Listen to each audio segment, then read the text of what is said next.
Hey folks, welcome back to Peyote Coyote. I want to thank my 70 new subscribers this month and all my past subscribers, including an early subscriber, Mike and Cindy M. I want to thank my buddy Keith M for the sweet Sizer cat he gave me for my birthday. Today, we're going to be talking about the Ruger 1022. I haven't had a Ruger 1022. I've had 22s all my life, but up until recently, I haven't had a actual 1022, and I've always wanted a 1022. I probably should have bought one a long time ago when they were a lot cheaper, but other things take precedence. I'm not real big on 22, but man, it's cheap to shoot, so I thought I'd pick up a Ruger 1022 and do some plinking with it and see how it goes. So the question here is whether the 1022 is worth the money, and you'll have to watch to the end of the video to see. Let's get started and let's take a look at our Ruger 1022 that I purchased and see whether I think it's worth it or not. All right, folks, here's our Ruger 1022. This is the stainless steel version with the synthetic stocks. It is fed with a rotary magazine.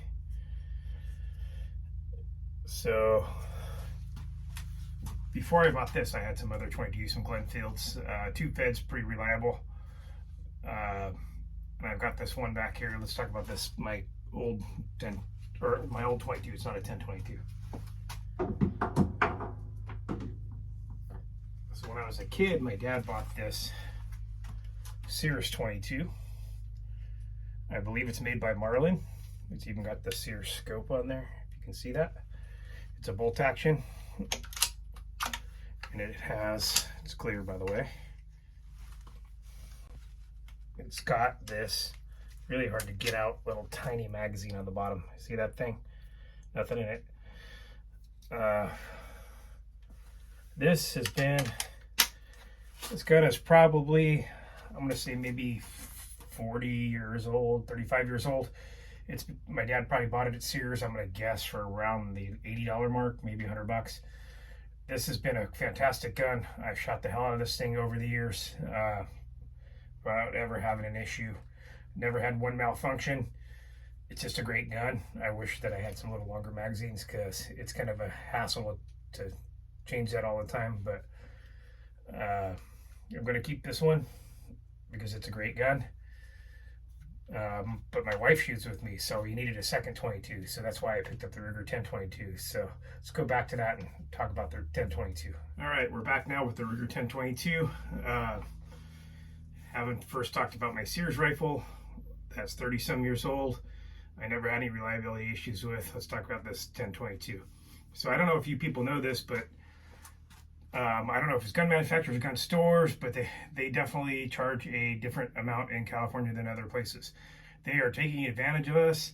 I believe simply because we make more money in California than other places. It's either that or there's some kind of hidden tax that they're jamming on before the gun even comes into the state, which I wouldn't doubt one bit. I'm not 100% sure about that. But let's talk about the gun. This gun where I live, where you live, where anybody else lives, you could probably buy this gun for around the $250, $280 mark.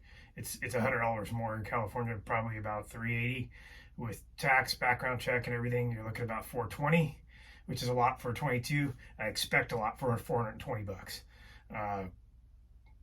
Is the gun worth $420? I'm going to say no, but I'll tell you why. Let's first talk about the rotary mag. Trash. I hate that rotary mag. I always hated rotary mags, but that's what these come with. They have a great reputation as being a great rifle. I've yet to see that. Maybe it'll change in the future. I'm hoping it'll change once it wears in a little. I have a Ruger American Predator as well, and those come with the rotary mag or an AICS mag, and I specifically waited to get the AICS mag because the rotary mags are trash. They just don't work good. They're a pain in the ass to load. I don't like them. I'd rather have a regular plain old magazine. So Ruger, if you're listening, get rid of this garbage magazine. Go back to a regular magazine. The other thing about this gun is it has, see this, the barrel band is plastic. Fucking garbage. Absolute garbage. The stock, garbage. So in the first probably 100 rounds I put through this, I was using CCI ammunition, and it's cheap target ammunition, and it would jam and jam and jam and jam. This thing jammed like crazy. I got maybe like 20 rounds through it before it jammed. So that being said, I haven't tried to put any other brand. I didn't have any other brand of ammo with me, so I'm going to try and put some other brands of ammo through here.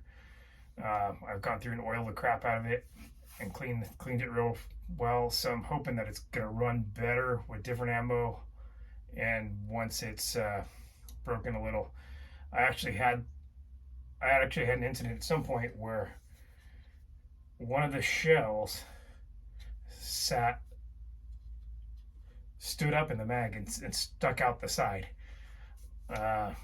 Not impressed. Not impressed for the price. If I bought this gun and it ran perfectly out of the box, it's still not worth $420. Think of all the other stuff. Shit, in Alabama, you can probably buy a Glock for $420. Yeah, so you're paying a lot for the scope. Didn't come with it, by the way. That didn't include the scope. So you're paying a lot, and I really like Ruger. I have a lot of Rugers, and they make good guns. I just feel like that when people make 22s, they cheap out. But if you're going to cheap out, you need to charge the cheaper price. If you're going to build a crappy cheap rifle, you need to charge a crappy cheap rifle price. Yeah, pretty much.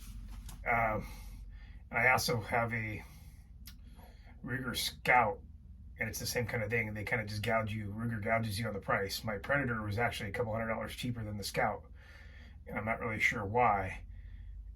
They're both bolt actions.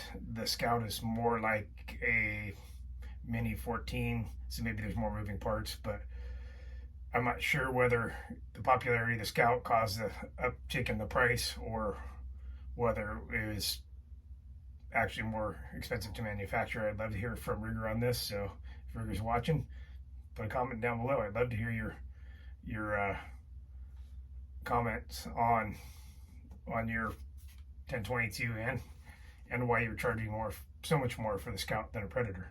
And the Predator came with a scope, Scout didn't. So I'll do a review of the Scout when I get it, and I still haven't gotten it yet. But at any rate, I'm hoping this will be a better gun later when I get out to shoot it and break her in a little bit. I'm probably going to change the stock off because it's junk. I wish I could get rid of this magazine, and I've been kind of looking around to see if there's better options for the rotary. It looks like there might be some longer fed magazines. However, if they're over 10 rounds, we can't have them in California, even with a 22. So it kind of limits my options to that junk rotary mag that these come with. But anyway, that's my review today. If you're out there looking for a 22 rifle, you might want to consider the Wildcat instead of the Ruger 1022. I'm not sure that the quality is here anymore. I would like to see a little better quality for that price. But like, once again, we're the standouts in price here in California. So everybody have a great day. Thanks for watching. Remember, like and subscribe. It's viewers like you that make it possible for me to do this. I haven't all this stuff that I'm reviewing, that I'm buying on here, I've purchased myself. So watch some of my other videos and continue to support the channel if you can. Thanks a lot. We'll see you next time.